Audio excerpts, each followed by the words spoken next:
101.5 KYCA, and good morning, everyone. I'm joined in studio by my great friend Matt. Good morning. I'm trying to figure out why I got stuck here while everybody else is on vacation.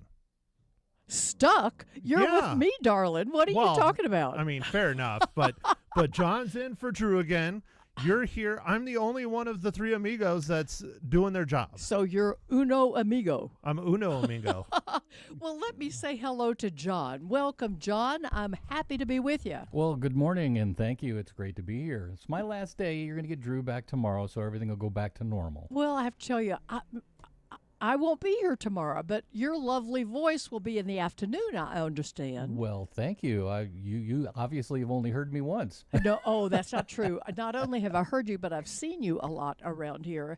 And Well, not thank only you. do you sound good, you look pretty darn good, too. So, Well, I wasn't going to go there, but since you did, welcome to the morning show. Thank yes, you. that's Thank it. you so much. Leza live. My in the question for John is, how much would it cost for you to come in permanently? Permanently? Well, we're going to have to talk some big-time contract stuff here. All right. morning. And you have to talk to Drew. We'll just switch. Drew will do the afternoon. There you go. He gets up at 4 in the morning. How could he possibly do afternoons? Oh, he gets up earlier than that. Oh. He gets up at like 3. It's horrible. Oh, wow. Yeah. So let me tell you what my wake-up time was like this morning. 10. No, Oh, I'm wait. here at 9. It's not 10 yet. No, Got it's it. not 10 yet. So I got up and the bedroom door was closed, which is a very unusual thing. So I opened the door to go out and make coffee, and my Maxwell, the standard poodle of my life, is not behind me. I don't understand why. So I get a little farther towards the kitchen, and I realize that one of the batteries is out in our, what do you call those, smoke detectors. Mm-hmm. That sound apparently drives dogs nuts. It drives me nuts, too. Yeah, I was going to say, I'm not a dog, and it drives me nuts. So I'm walking around and trying to, of course, pinpoint where it is. It's coming behind me, in front of me. You just never can quite get it. And I had a horrible feeling that it was the 14-foot one at the peak of the ceiling. Oh, or of course. however tall that is. So later on, Ken gets up and he said, I can't find it. It's not the one in the kitchen, which I can reach easily. And he was on his way out to play golf this morning at a tournament that we're all familiar with. Yeah. And so I go back into the bathroom to get ready with my coffee, and there is the pooch in the master closet underneath Ken's shirts, lying on his shoes. I guess he feels the safest when he's somewhere around Ken. Or around a bunch of clothes. Or hiding. He was Yeah. hiding in the closet. Anyway, it was just a sight to behold. Fortunately, I found it right after Ken left. It was our carbon monoxide one, which is a plug-in one. So I unplugged that puppy and threw it outside. There you go. That works. Fixed? Well, it's fixed until we can get the battery changed. Who knows how that works? It's probably, if it's a standard one, it's probably a couple double A's. It's not a big deal. Well, Should be good. pretty easy. As soon as I can pry it open with a screwdriver, Yeah. I'll actually try to do that. That's the tough part. So what was your morning like? Anything special, Matt? No. No. Other than you being here. Oh, that's pretty good. But Ah. very good. You made See? 3 points on that one. How about you, John? Anything special for you this morning?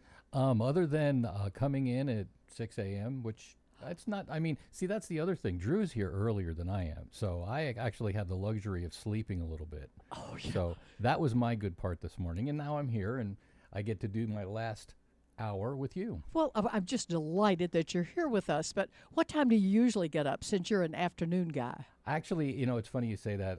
Former military, so I'm used to getting up early. And my wife and I both get up between 4:30 and 5 every morning anyway. It takes 2 or 3 cups of coffee for me to do anything beyond that, of course, but I really can relate to that because I'm a very early morning riser too. I'm usually a 5 o'clock person, but I take a cup of coffee back to bed and catch up on shows that Ken doesn't like hearing. So that's my great morning, reading the newspaper and watching TV.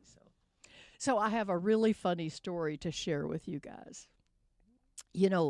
DoorDash is something I've never used. Have you ever used DoorDash? No, I don't even get pizza delivered to my house. I think it's just being lazy, so I just go to the store. Good for you. And John, do you? Absolutely. And it's not being lazy, it's just being old. That's all. So, Wait, Fair I'm enough. way older than you, and I've never used it. But I have to tell you that sometimes a DoorDash driver actually is uncomfortable with some of the orders that they get, like this that happened in Texas.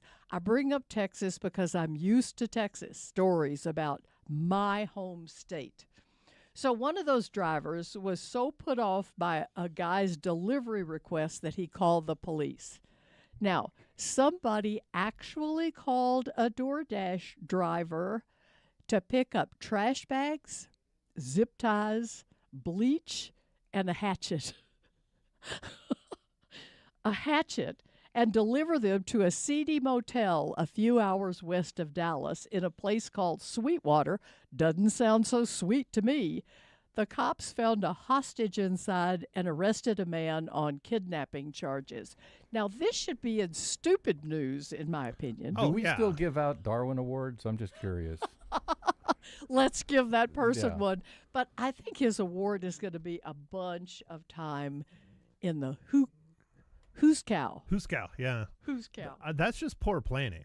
Poor planning. I mean, come on. He should have had all that stuff already loaded up, ready to go. He shows up, has the hostage, and goes, "Oh, you know what? I forgot to get all this. Let me call up DoorDash." So really? Do you think this was maybe a spur of the moment kidnapping? Bad planning. Bad planning.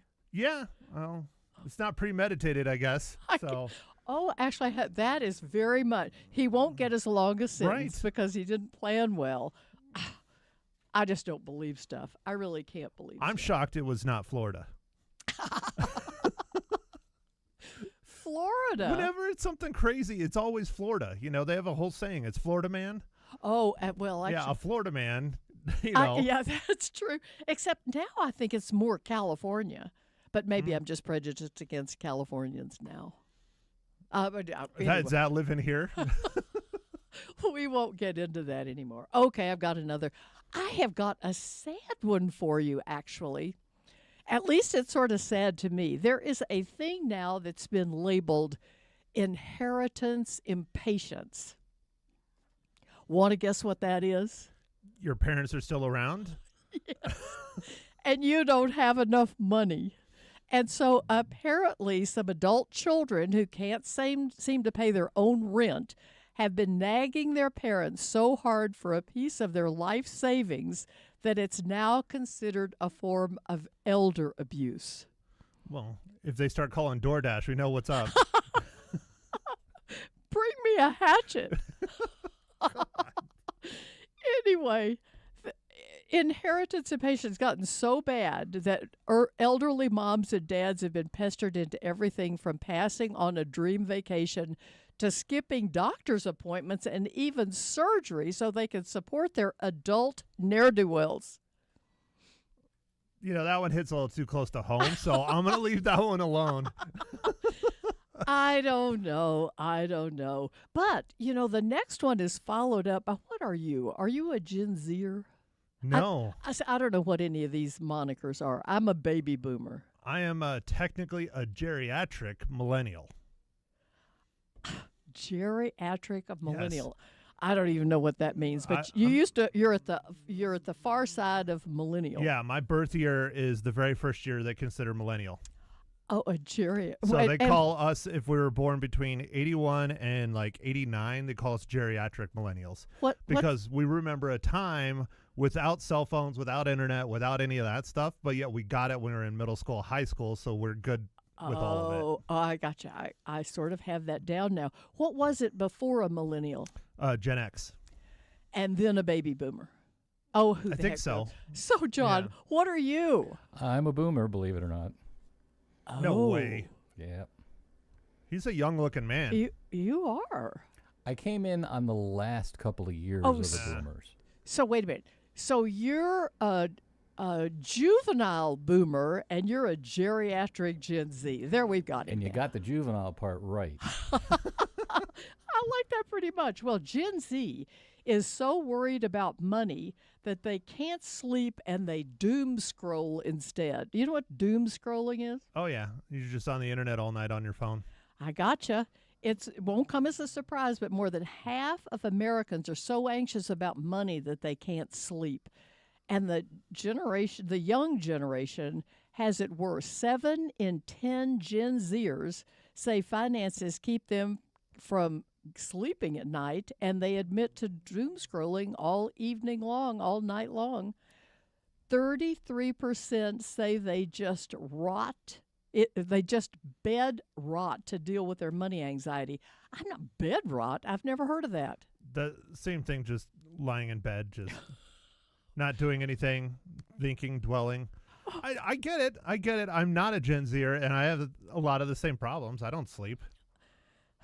Well, actually, yeah, a lot of people have trouble sleeping. That's why we keep the TV on all night. I mean, as Ken likes to point out, I am the desperate realtor.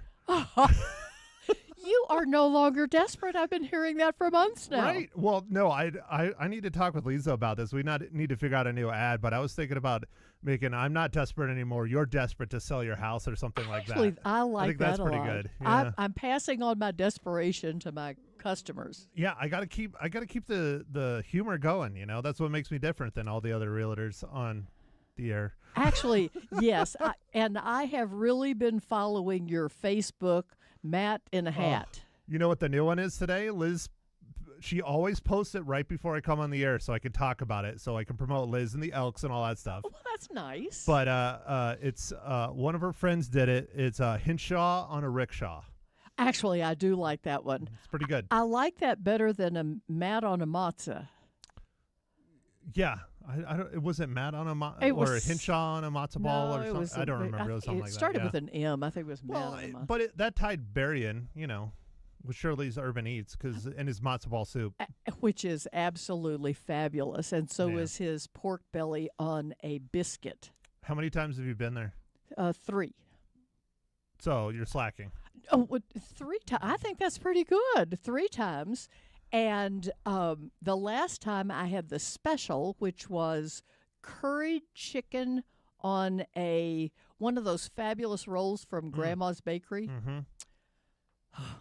It was really good, but I'm too hungry now to talk, so I'm going to move on. Okay, so there is a Virginia man. This is what you call lucky duck. He's a lucky duck. A Virginia man had just left the gym when he realized he couldn't breathe. Now, a lot of times when I leave the gym, I can't breathe either, but that's because I'm just out of breath from lifting my arms and stuff. He ended up crashing his car in the parking lot of a cardiologist's office, and the doctor inside ran out to help him. This cardiologist said that he suffered a widowmaker heart attack in his car after the gym, crashed it into the cardiologist's office, who gave him CPR and brought him back to life. I guess the reason the guy was in the gym in the first place is that there's a family history of heart attack or heart disease. Sure. And he was trying to get healthy. It didn't help. Well, if you can't breathe, why are you getting behind the wheel? Actually, that's a really good point. I'm assuming that the guy was at least smart enough to have been traveling before he lost his breath. Okay. All right. Well, that makes sense then. Well, we're hoping. I don't know. Who knows? These are odd and interesting stories. Well, I mean, he did crash in the right place. So. That is true. You talk about kismet. Yeah. Isn't that what kismet really is all about? I don't know what that word is. Sort of like karma. You and your fancy vocabulary. Oh, that's me, a fancy vocabulary. Okay, so we're going to do just one more because we have some exciting guests coming in today, and I don't want to take all their time. Yeah, you do. Okay, we'll just keep going. But he is our resident strummer. Band. Yeah. He's our perfect strummer. Yeah. But anyway, before we start talking about Sky Conwell, we'll finish this one with a pumpkin spice story. At least in my head, it's sort of a pumpkin spice because it's that time of year. Though I have to tell you, John, have you ever had anything pumpkin spice? You'd have to talk to my wife about that one because I'm not a big pumpkin spice. I like pumpkin pie, but I'm not big on the pumpkin spice stuff. Neither am I. Just give me a piece of pie, a little whipped cream on top, or a little melted butter. I'm just happy as a clam. How about you? Oh, no. I'm not a PSL person. Pumpkin spice latte, I bet that is. Okay. Yeah. So the beginning of autumn officially arrived on Monday, and one farmer in Russia, imagine this, they're farming in Russia, is celebrating in a big way. He grew a pumpkin that weighs almost a metric ton, which is 2,204 pounds. Now, it's officially the heaviest pumpkin in Russia. Took him 6 months to grow it, but it's certainly not the heaviest one in the world because that one weighs 600 pounds more, which would be 2,800 pounds. Do you know how many pies that would make you, John? 2 or 3. 700. But 700? I think it would make more than 700. But I guess inside that big old pumpkin, so many seeds, there's not enough flesh. That just seems like a terrible, terrible jack-o'-lantern. I mean, it would take hours to cut a face in that guy. It would take a machete to cut a face in that guy. That'd you be might fun, need though. a contractor for that one. You just have a sawzall. Yeah. Bring in the downloader. We've got the pumpkins cut. Anyway, we're going to leave you for a moment and be right back with Sky Daddy Conwell and his friends. Be right back.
Welcome back. It's Carol Chamberlain in for Leza Live on the News 103.5 KYCA.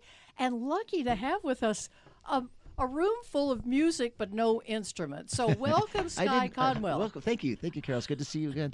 I don't have my guitar with me today. No. You don't have your guitar? I didn't bring it. But you have some arm candy. Yes, I brought some friends. I brought two of my best friends here. Terry Kirkendall plays the drummer in some of my groups, and I use him all the time as play drums. And he's going to be playing in a very cool show I want to tell you about real soon. And this is my friend, one of my other best friends, Miss Terry King.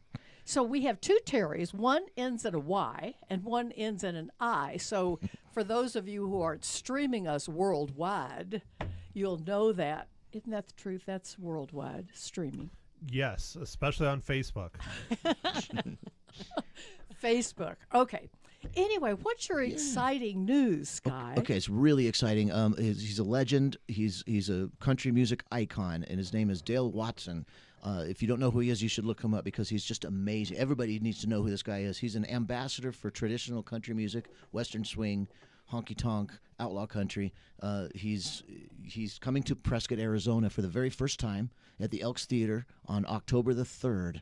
It's a Friday. The ticket prices are very affordable. I mean, it's the same price as what he charges when he comes to Phoenix. So you can experience the show right here in downtown Prescott, Arizona, without the time, the travel, the gas, all of that thing. And in such a comfortable theater. Elks Theater is just amazing. And intimate. I mean, Yes. The really neat thing is everybody's going to really be able to see what he looks like instead of being way up in the bleachers with their opera glasses. This is true. If people use opera glasses anymore. Anyway.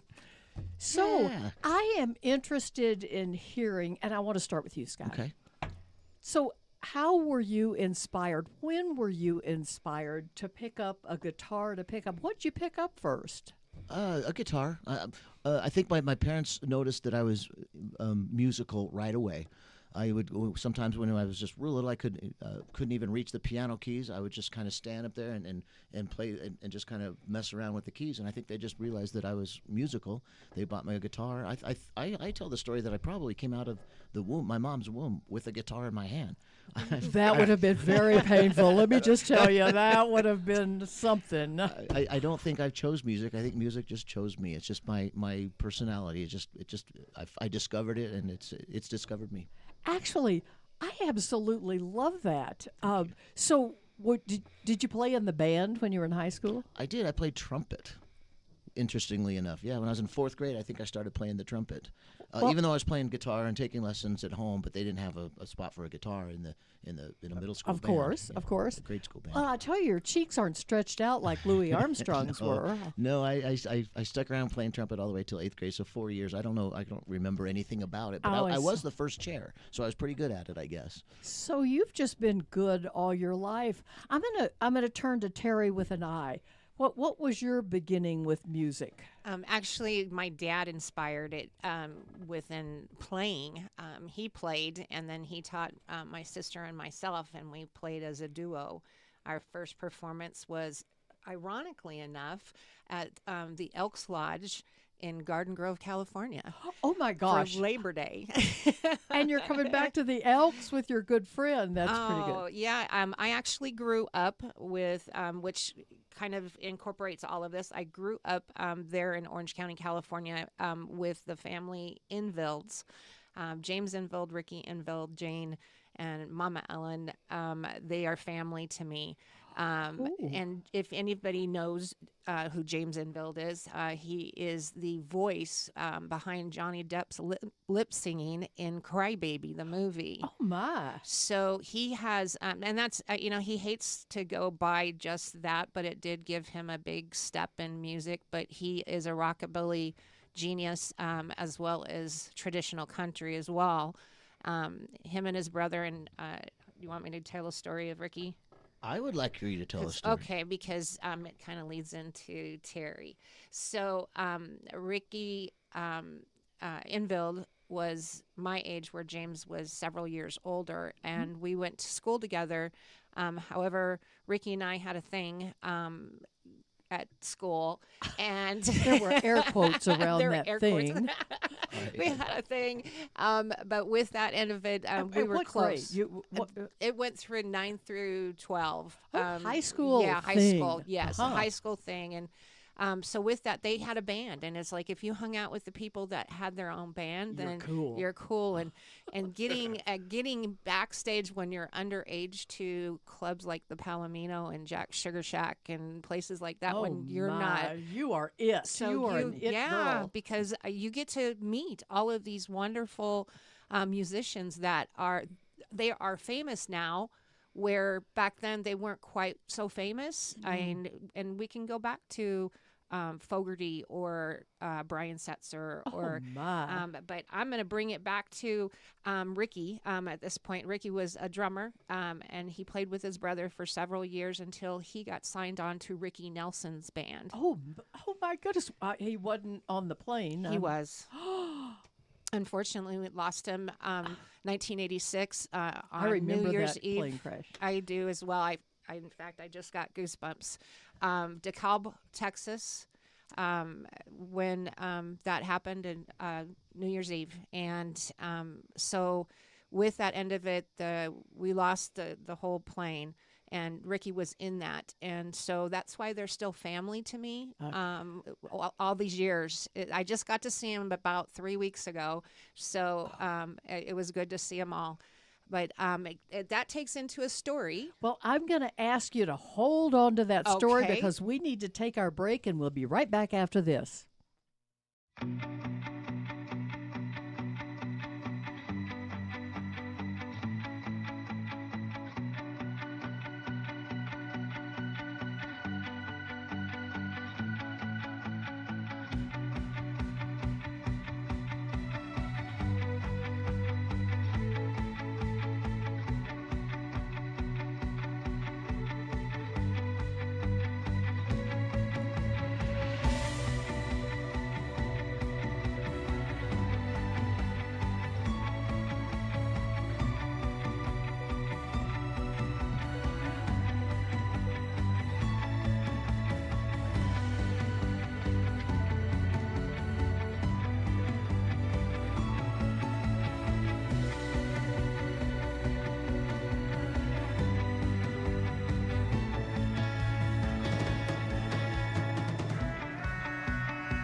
Hello again, it's Carol Chamberlain in for Leza Live on the News 103.5 KYCA.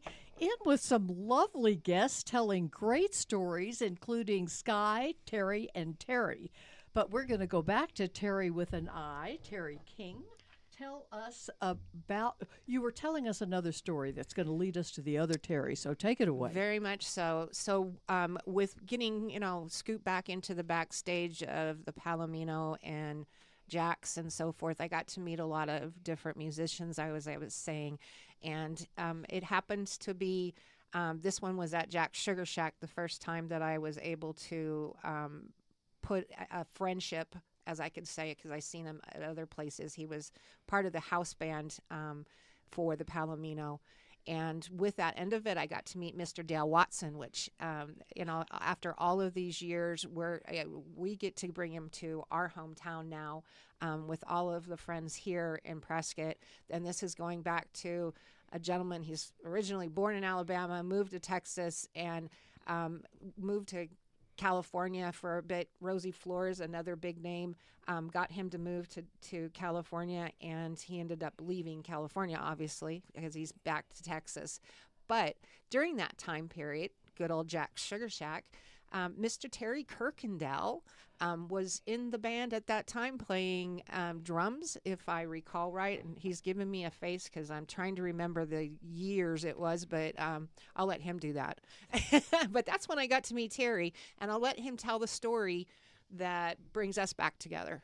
So Terry Kirkendall, so welcome to you. Thank you. And so continue that story. Tell us about what happened with Dale Watson and all. Well, that was 95, and Dale and I crossed paths in Austin, and I would wind up playing with Dale for about a year, I guess. And one of the trips that we took us to Jack's Sugar Shack and the Palomino, and I would meet Terry and James Enfeld and that whole crew, Rosie, Chris Gaffney, all them folks. Yeah, wonderful times. And that was kind of the beginning of my traveling. So it was fun for me. Well, so take us back to the beginning of you. When did you realize that music was your life? My father played piano and accordion. And accordion. Yeah, and built houses. And so he had built a barn for a guy there in Independence, Iowa, where I was born. And they said, hey, before they fill that barn up, why don't we have a party? Oh. And I was the drummer that night, and that would be my first gig. How old were you? That was 4th grade. Wow. Oh my gosh, the sticks were as big as you. Yeah. I'd play some songs, and then I'd go run around, with the other kids. I think it is so amazing that people who are musically inclined are born that way. Some people can learn how to play. I took piano lessons for 7 years. I can't even read music anymore. So the music is not in me.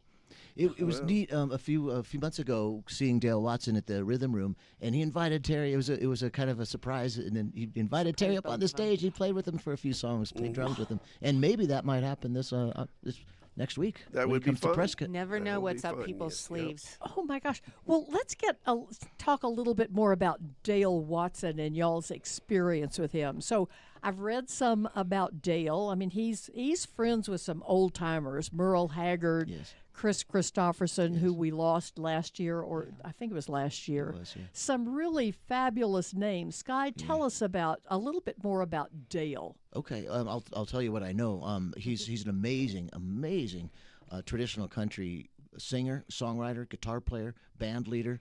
He's got a fun personality. He's got a sense of humor. His shows are just always fantastic.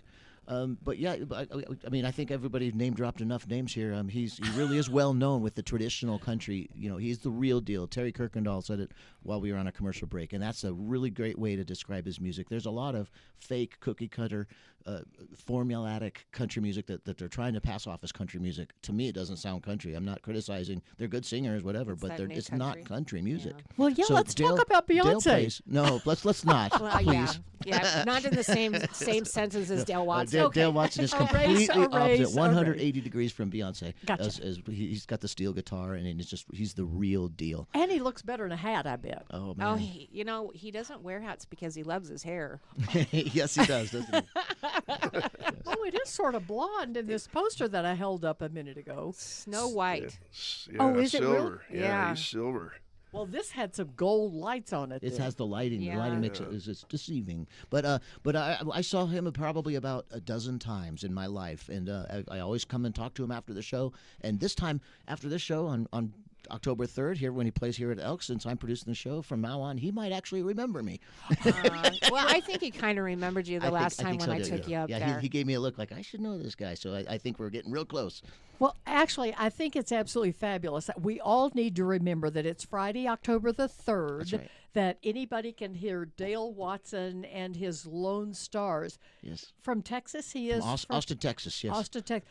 So he probably knows ZZ Top are used to. I don't know about ZZ Top, but he's really connected with Austin City Limits and the whole country music scene, the Continental Club. He had Jenny Longhorns. Yeah. He played there every single Sunday. I had the privilege of seeing him one time in Jenny Longhorns in Austin, Texas, with the chicken bingo. Yeah. I edited Shit, myself. he's still doing it. Oh, I gotcha. Chicken Yeah. something bingo. Yes. Chicken beep, bingo. I got that in my head now. Austin, Texas, a fabulous place to be, a wonderful music scene. If I had to live in Texas again, it wouldn't be Waxahachie, it would be Austin. Right. So, you're a producer of this show. Yes, I'm the promoter, I guess. This is my first time promoting a show. Usually I produce shows that I kind of direct, and I write the script, and I kind of direct everything. I tell everybody what to do. This show, we're just bringing Dale Watson, let him do what he does best, right? So I guess I'm the promoter. I've never been a promoter before, so I rented the theater. Terry King right here next to me. If it wasn't for her, this couldn't have happened because I wouldn't have known how to contact him. I wouldn't have even had the faith. Like, Dale Watson to Prescott, that's not going to happen. And Terry's like, let me give him a call. Actually, I absolutely love that. It's wonderful to know people Yes. well enough to make that call. We're going to take a break. We'll be right back after this.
Good morning again. It's Carol Chamberlain in for Leza Live on the News 103.5 KYCA. Having such fun this morning with our wonderful guests, Sky Conwell, along with Terry with an I, King, and Terry with a Y, Kirkendale. Doll. Dale. Doll. He's a He is a doll. He is quite the doll. Let me just point out to you. Okay, I want to go to Sky. Yeah. But quickly, I just have a question for you. I saw your homepage Yeah. when I was getting ready for the show. Okay. Was that a Carmen Ghia on your homepage? I don't know what that means. It's a Carmen Ghia car. Oh, I don't know much about car. I only know about music. So no, I just drive a pickup truck. Oh, you have this gorgeous guitar. You're standing there beautifully posed. Oh, okay. And I know I the think part. it's I a know what you're Carmen talking about. Gia. That was taken about 10 years ago at the Rockabilly Festival up in Flagstaff, where there was a car show, and the photographer, I paid him a little bit of money to take some really nice pictures, and he wanted me to pose in front of the cars. And I have no idea anything about I am sports. sticking I with don't my know story. about cars. It was a Carmen Gia. Okay, I believe you. Okay. I believe it was. Actually. Let's talk some more stories about this fabulous experience. Sure. Dale Watson is coming, of course, to Prescott, Arizona. That's what we're talking about. If you don't know who he is, you should look him up. Everybody needs to know, especially if you're a fan of country music. But Terry Kirkendall, right over here, my good buddy, my drummer, he's played with some of my bands, through the years. But he lives right here in Prescott, and you mentioned on the last segment that you played in Dale Watson's band for a year. Yeah, we crossed paths in Austin and pounded the pavement real hard that year. I bet I did 300 gigs. Now Terry King here, she put you back in touch with him just like last year or 2 years ago. Last year he Talk was about playing the Rhythm Room, and there was a big haboob down there that wound up knocking the power out to that section of town. Unbeknownst to me, I was driving headed to Durango to do a gig up there, and I get this phone call from Terry King here. And she says, "Hey, I got somebody I want you to talk to." And she hands the phone to Dale. Dale and I hadn't talked in a number of years. He's been busy. I've been busy. Hadn't crossed paths since I moved here. Anyway, so that was the first talking in quite a while, and it was exciting. And I thank you, Terry, for that moment and bringing Dale and I back together. It was a pleasure seeing both of your faces light up. Yeah. And that that ticket kind of was worth it too, right? Yeah. So yeah, a speeding ticket, I hear, was Yeah, involved yeah. in About 5 minutes after that phone call, I was so excited. I was kind of rolling down a hill into Aztec, New Mexico, and got a 45 and a 35, I think it was. Oh, well, at least not a 70 and a 35. Much better. Exactly. So you mentioned you were on the road. So what's it like being on the road, going from gig to gig? It's quite a bit of work, really. A lot of people think it's fun and games, but you have a publicist that lines up an article about you when you're arriving in a town. They'll line up radio shows such as this. Hello. Often in the morning. Of course. A lot of times even earlier than this. And Drive so time's an important time. So you'll roll into a town, you'll do a radio show in the morning, you might do a record store. We had record stores back then. Oh. And I miss you those. might do that in the afternoon, and then you might play that bar or whatever it might be that night. Wow. And, so it's not a lot of fun and games. You better have your wits about you. And So it's not just waking up at 4 o'clock in the afternoon, taking a shot of whiskey and going on stage. No, ma'am. Dadgummit. That just ruined my thought. Yeah. It just depends if you do it throughout the show. It's all about the pacing. Right. So drums only, or do you play other things? I began on piano from my father's influence. But somewhere in there, I'm not sure what happened, but it struck me to switch. And my grandfather brought home a antique set of drums from an estate sale, and I kind of A star was born. I beat on those, and went through a few of those Sears Tiger sets, and Nothing like percussion in your life, isn't that true? it kept me off the streets. That's a good thing to hear. And I see you light up, Terry. I did. I happened to say I know that I have actual proof that Terry Kirkendall picked up a guitar not too long ago. How'd you do?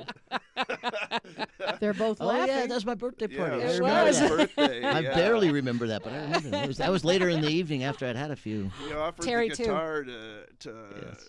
I forget who now, but Yes. they passed on it, You I'll up, take you jumped that. up on the stage. and I went and grabbed it. It's a lot of fun. And how were you? Oh, it wasn't he killed good. it. No, he killed it. Did he? So it just shows He you if looked you've awesome. got the music in you, you got the music in you. That's right. That's right. I absolutely love that. So is your experience traveling the same, Sky? I don't have near as much experience traveling as my friend Terry here. I did a tour one time, all the way to East Texas and back, and that was the tour that I happened to see Dale Watson at Jenny Longhorn's with the chicken beep beep bingo, and I met him that was the first time I met him. That was back in 2012. I'd seen him a couple times before that, but my experience with touring is we weren't very organized. We had like 2 gigs planned, and we were just crossing our fingers and hoping to get gigs everywhere. Hey, we're from Arizona. Would you mind if we played some music? Maybe you can pay us some money, but let us sleep at the hotel and give us a hamburger. I'm here. No publicist for your band. No, not this one. It was me and my friend. We were a duo. My friend Danny Romero. He still lives up in Chino. We still play music once in a while together. Arizona territory is who he plays with. So yeah, the 2 of us. It took about 3 weeks, and I got home, and I didn't lose money. Oh, but I didn't make money either, and it was time to pay the rent, so I was in trouble. Oh yeah, so you had to stay put, do your real job. It was worth it though. It was very much worth it. I'd do it again. When you I have say no regrets. East Texas, where's Yes, East Texas? Lufkin, Texas, way over on the east side. Yeah, that's. Oh yeah. Yeah. It was, Oh yeah. The humidity was terrible. We had a hotel, and then it get all cleaned up, and as soon as we walked outside, it's like I felt like seconds later, I felt like, oh, I got to take another shower. There's no question about that. And the mosquitoes are about the Oh, size my of your gosh. head, Yeah. just so you know. Yeah, it was crazy. Lufkin, Texas. Okay, I'm getting a sign waved in front of me, so we're gonna have to take a break. We'll be right back.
Good morning again. It's Carol Chamberlain in for Leza Live on the News 103.5 KYCA.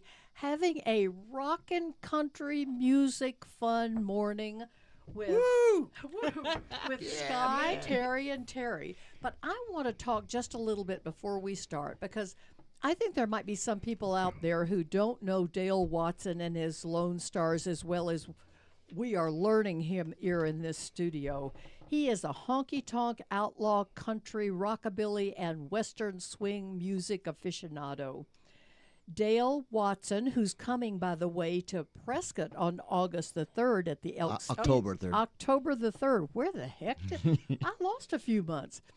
On October the 3rd, Dale Watson is an award-winning, hardest-working real country musician and producer who's been creating music and performing live for over 40 years. He shared the stage with such icons as Merle Haggard, Johnny Cash, Willie Nelson, and Chris Christopherson, just to name a few, and they are great. He's been seen on David Letterman, Jimmy Kimmel, and Austin City Limits, but most of the time he's touring the world, killing it for his fans, keeping the country music roots sound alive.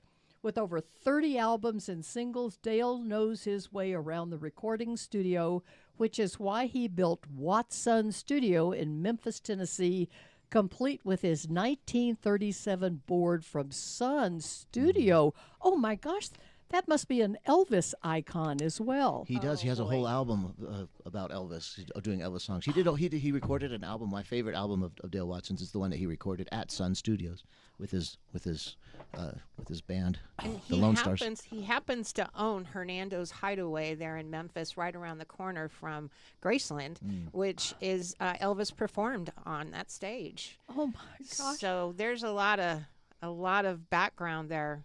He has that wonderful deep voice to go right along with Yes. that. Sort of like Radio yours, shows. Terry? Maybe a bit. Yeah. He's a little better with his. He can sing. Yeah. Dale Watson can sing, and Yeah. he can play guitar. Really, really incredible voice. Really. One of a kind.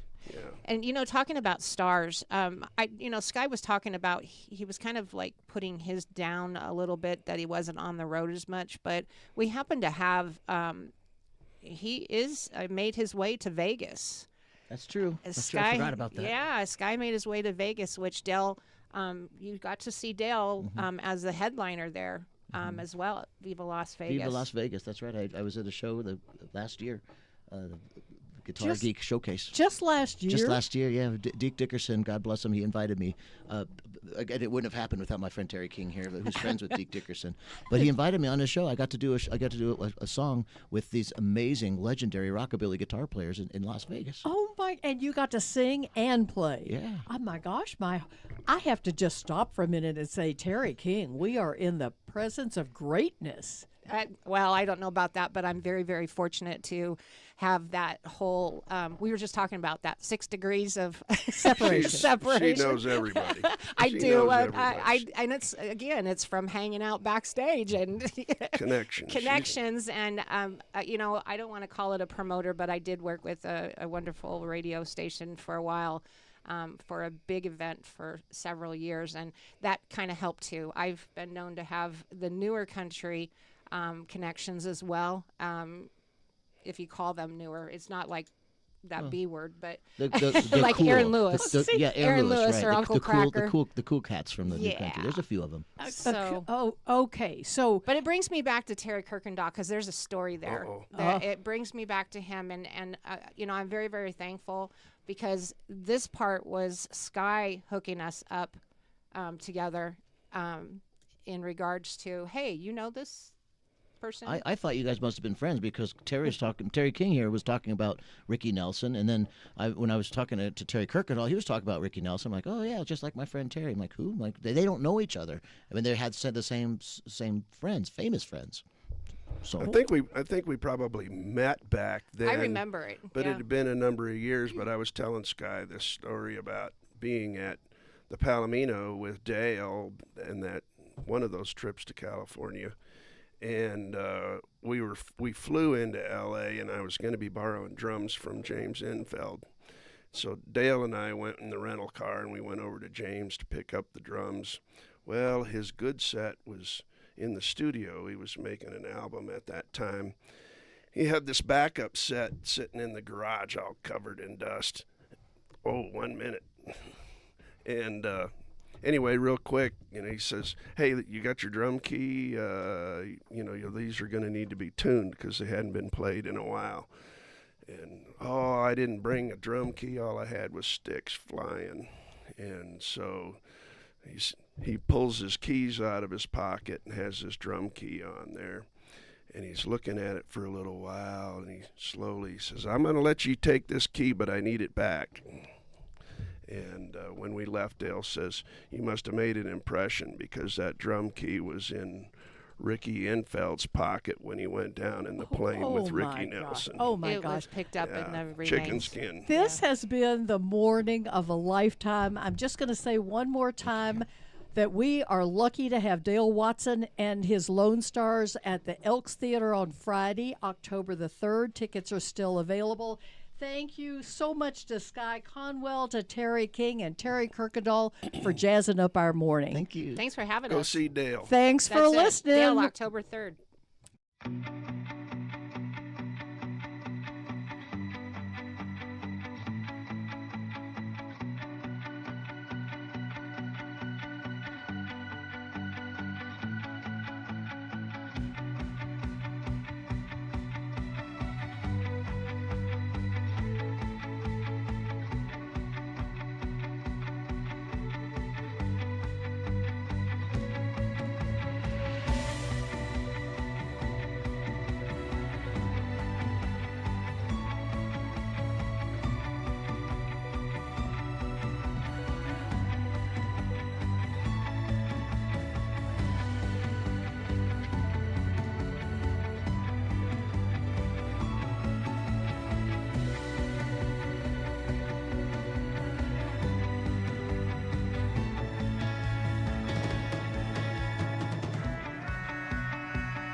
Thank you.